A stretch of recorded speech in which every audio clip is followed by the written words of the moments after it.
ગુરુદેવજી મહારાજ કહે છે, એ સિવાય એમના બે દીકરા પણ હતા. એકનું નામ ઉત્તાનપાદ અને એકનું નામ પ્રિયવ્રત. એમ મનુ મહારાજને 5 સંતાનો, 2 દીકરીનું લગ્ન કર્યું. ત્રીજી પ્રસૂતિ નામની જે દીકરી હતી એ દક્ષ નામના પ્રજાપતિ સાથે પરણાવી છે.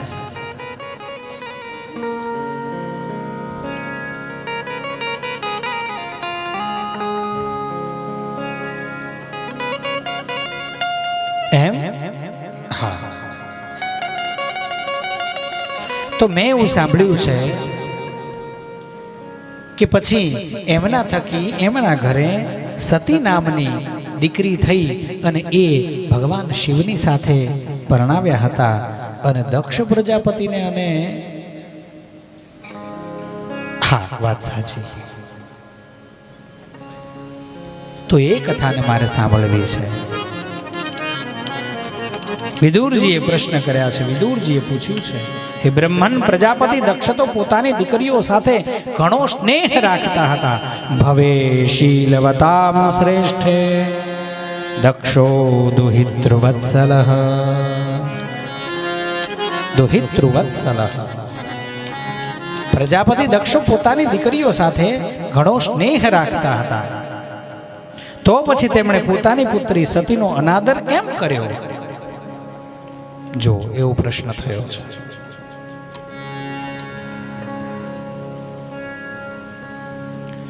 શીલવાનોમાં સૌથી શ્રેષ્ઠ મહાદેવજી સાથે દ્વેષ શા માટે કર્યો? કસ્તમ ચરાચર ગુરુમ નિર્વૈરમ શાંત વિગ્રહમ. મહાદેવજી પણ ચરાચરના ગુરુ છે, નિર્વૈર છે. કોઈની સાથે મહાદેવને ક્યારેય વેર હોય નહીં.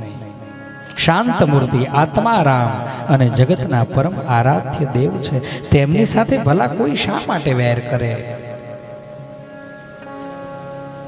હે ભગવાન, તે સસરા અને જમાઈમાં એટલો વિદ્વેષ શા માટે થયો, જેને કારણે સતીએ પોતાના દુષ્ત્યજ્ય પ્રાણ સુદ્ધાનો બલિ આપી દીધો? એતદાખ્યાહિ મે બ્રહ્મન જામાતુઃ સ્વસુરસ્ય ચ વિદ્વેષસ્તુ યતઃ પ્રાણાંસ્તત્યજે દુસ્ત્યજાં સતી.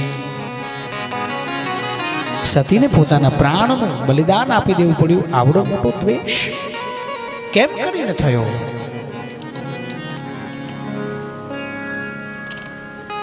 ને ત્યારે પુરા વિશ્વસૃજામ સત્રે સમેતાઃ પરમર્ષયઃ તથા મરગણા સર્વે સાનુગા મુનયો જ્ઞયઃ.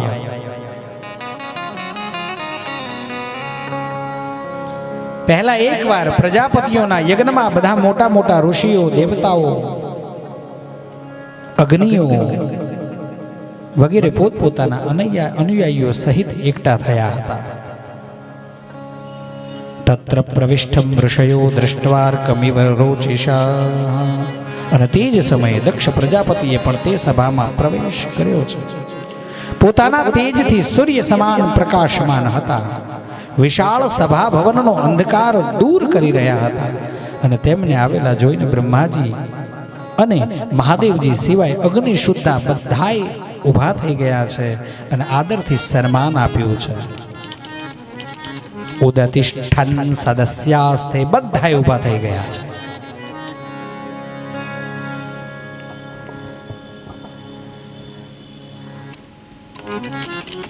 પરંતુ જો અમુક માણસો હોય ને એને એવું જ દેખાય, બધા ઊભા થાય એ ના દેખાય. એક જણ બેહી રહ્યું ને એ જ એને દેખાય.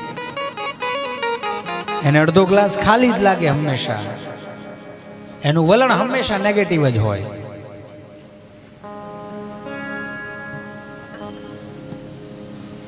મારો જ વાંક છે કે મેં આમની સાથે મારી દીકરી પરણાવી. એમ કરી અને કહેવાનો પ્રારંભ કર્યો છે.